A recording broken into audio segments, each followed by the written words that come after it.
ये सोनाली जी। चलिए केसी कुंदन, आप हमारे साथ जुड़े रहिए। देखिए मुंगेर से भी हमारे संवाददाता अरुण शर्मा हमारे साथ लाइव जुड़े हुए हैं। अरुण, इस वक्त आप कहां पर मौजूद हैं? कितनी रौनक देखने को मिल रही है छठ महापर्व को लेकर, क्योंकि कोरोना के बाद ये पहला मौका है जब इतने भव्य स्तर पर महापर्व मनाया जा रहा है छठ का।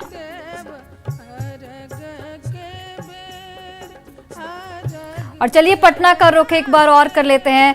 रवि, मैं आपके पीछे देख पा रही थी कि काफी संख्या में लोग वहां पर मौजूद हैं, तो ये बताइए कि कोरोना को लेकर क्या कुछ संजीदगी लोगों में देखी जा रही है?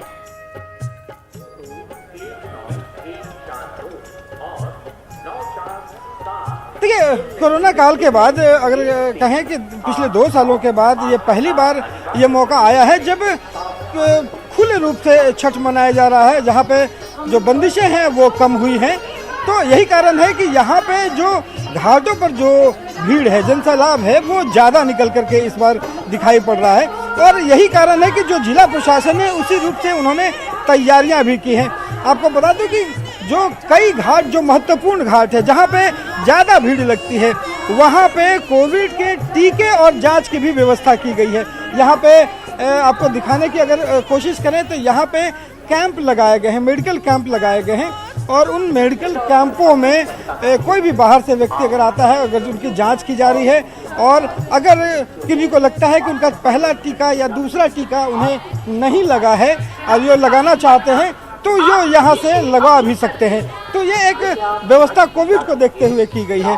साथ में लगातार अपील भी की जा रही है कि जो लोग अगर घाट तक नहीं आना चाहते, भीड़ बहुत ज़्यादा ना हो, इसके लिए आप छतों पे आप कर सकते हैं। और उसके लिए गंगा जल जो है वो नगर निगम खुद वहाँ तक पहुँचा रहा है टैंकरों के जरिए, जहाँ से भी लोगों की अपील हो रही है, लोगों की मांग हो रही है कि गंगा जल हमें चाहिए, तो टैंकर के जरिए नगर निगम ने व्यवस्था किया है कि उनके घरों तक ये गंगा जल पहुंचाया जाएगा ताकि वो छठ कर सके। यहाँ पे आपको बता दूं कि पटना में लगभग 100 से ज्यादा जो है वो तालाब भी बनाए। जी, छठ महापर्व का आज दूसरा दिन है और आज जिस तरीके की रौनक देखने को मिल रही है वो वाकई अलौकिक है। फिलहाल आप सभी का बहुत बहुत धन्यवाद हमसे जुड़ने के लिए और बातचीत करने के लिए। चलिए बढ़ते आगे। छठ पर्व की शुरुआत हो चुकी है और लोग छठ महापर्व से जुड़ी तमाम सामग्रियों की खरीदारी भी कर चुके हैं। अंतिम चरण के बाजार में आम की लकड़ियों की खरीदारी हो रही है। आम की लकड़ी का हिंदू धर्म में एक अलग ही महत्व है। मुंगेर में आम की लकड़ी खरीदार का जायजा लिया संवाददाता अरुण शर्मा ने। छठ पूजा में आम के लकड़ी का काफी महत्व है। आम के लकड़ी को शुद्ध माना गया है। ऐसी लकड़ी के माध्यम से जो महिलाएं हैं, छठ व्रती है, छठ के जितने भी सामान बनते हैं, इसी आम के लकड़ी को जलावन के रूप में वो उपयोग में लाती हैं। आप देख सकते हैं कि मार्केट में आम के लकड़ी का जो काफ़ी लोग बेचने में लगे हैं ताकि आम के लकड़ी का आज किसी को कोई दिक्कत नहीं हो। कहीं भी देखिएगा आम के लकड़ी का तो आज वो बेचते और ख़रीदते लोग मिल जाएंगे। इसका काफ़ी महत्व है इस वजह से ही, क्योंकि इसे शुद्ध माना गया है और जो पूजन का जो भी सामान बनता है वो इसी लकड़ी में मिट्टी के चूल्हा पे ही बनता है, जो जिससे काफ़ी शुद्ध माना गया है। हम ये जानना चाहें, हम जानते हैं क्या आम के लकड़ी का आज क्या महत्व? आम के लकड़ी के हिंदू पर्व में बहुत महान है। छठ पूजा जो होता है आज खरना के दिन है और जितना भी आपका इसका पूजा का सामान बनेगा वह जो आम के लकड़ी भी पकाया जाएगा। आम का लकड़ी हिंदू रीति रिवाज में शुद्ध माना गया है, इसलिए आज खरना का पूजा और जो आपका पकवान पकेगा वो आम के लकड़ी से शुद्ध मान के पकाया जाएगा। ऐसा क्यों होता है? ऐसा इसलिए होता है कि पुरानी परंपरा है और परंपरा को देखते हुए हम लोग चलते चले आ रहे हैं। और विशेष जो पुरानी परंपरा जो है यह सब दिन हमारे पूर्वज करते चले आए हैं और ये पूर्वज को मानना है कि आम के लकड़ी से ही शुद्ध मैंने पर्व को माना जाएगा। और छठ मैया का व्रत जो करता है इससे हम लोग का आस्था है और इस आस्था से हम लोग का श्रेय मिलता है। आम के लकड़ी को ही काफ़ी शुद्ध माना गया है, यही वजह है कि जो छठ पूजा होता है, छठ के सभी सामान जो बनते हैं, जिसे सूप में सजाया जाता है, ठेकुआ हुआ, जो भी सामान बनते हैं वो उनमें जलावन का जो उपयोग होता है वो आम के लकड़ी के रूप में ही होता है। अरुण शर्मा, न्यूज़ 18 मुंगेर।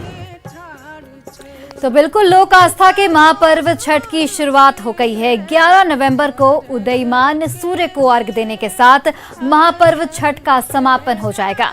महापर्व छठ में पूजन सामग्री की पवित्रता का खास ख्याल रखा जाता है।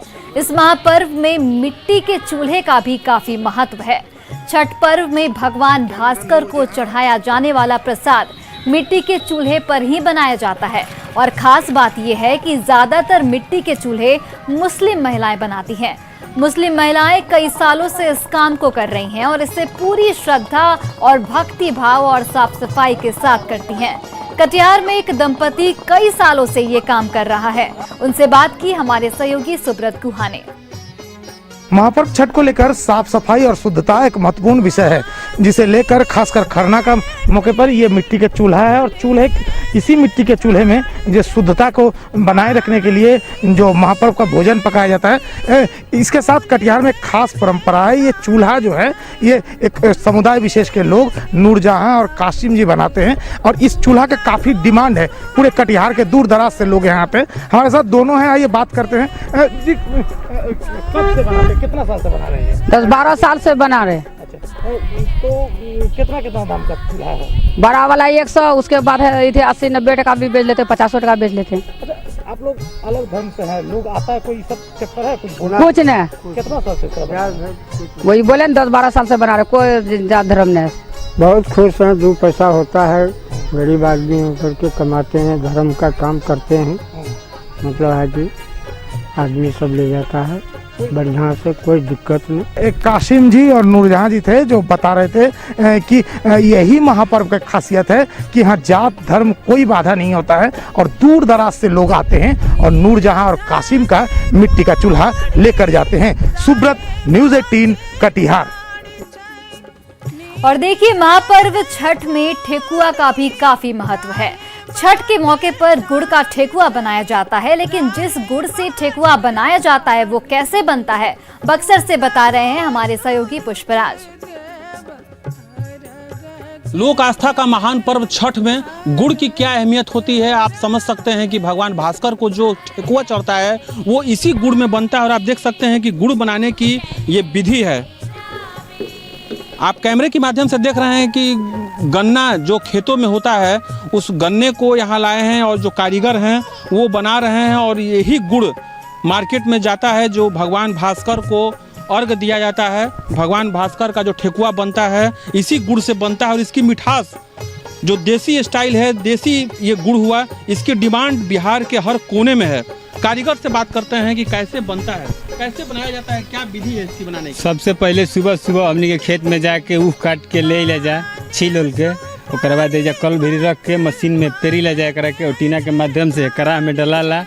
ओकर बाद 3 से 4 घंटा तक ओकरा में पतई उतई लगा के ओकरा के पकाई ले जाओ, तब जाके तैयार होला गुड़। ओकरा बाद नीचे 2 घंटा तक सूखेला, ओकरा बाद उठा के घरे जाके बनाला भेली। अच्छा, ये बताएं कि गुड़ के कितना डिमांड बा बिहार में अभी छठ पर्व में, कितना डिमांड बा? बहुत ज़्यादा बा, मिलत नहीं है, मुश्किल बा मिलल। कहीं कहीं माने अपवाद में जहाँ माने बात माने बहुत मुश्किल बा। कितना मांग बा गुड़ के अभी छठ में पूरा बिहार में? हर बहुत ज़्यादा बा, कहीं खोजला पर मिलत नहीं है, कहीं कहीं रहुआ के माने चीज़ देखे के मिलता तो मैंने एकदम विलुप्त हो गई भाई चीज़। ये बनावे में कितना समय कितना लग जाला? बनावे में एकरा के कुल मिला जुला के मान के चली कि 5 से 7 घंटा तक समय लगी। तो आप देख सकते हैं कैमरे के माध्यम से ये गुड़ है और आप गुड़ को देख सकते हैं। ये हम दिखाना चाहेंगे कि ये देखिए देसी गुड़ है जो आप ये यहाँ के कारीगर, बक्सर के जो ये कारीगर हैं, ये लोगों ने गुड़ को बनाया है। और इसकी जो मिठास है, ये इस गुड़ की, इस मिठास का क्या कहना, आप देख सकते हैं, लाजवाब है। बिहार का जो ये गुड़ है बक्सर के नवानगर प्रखंड में बनता है और इसी गुड़ से भगवान भास्कर का जो ठेकुआ होता है उसे बनाया जाता है और इसकी मांग बिहार के हर कोने में होती है। पुष्पराज, न्यूज़ 18 बक्सर। और फिलहाल इस बुलेटिन में बस इतना ही। आप देखते रहिए न्यूज़ 18 बिहार झारखंड।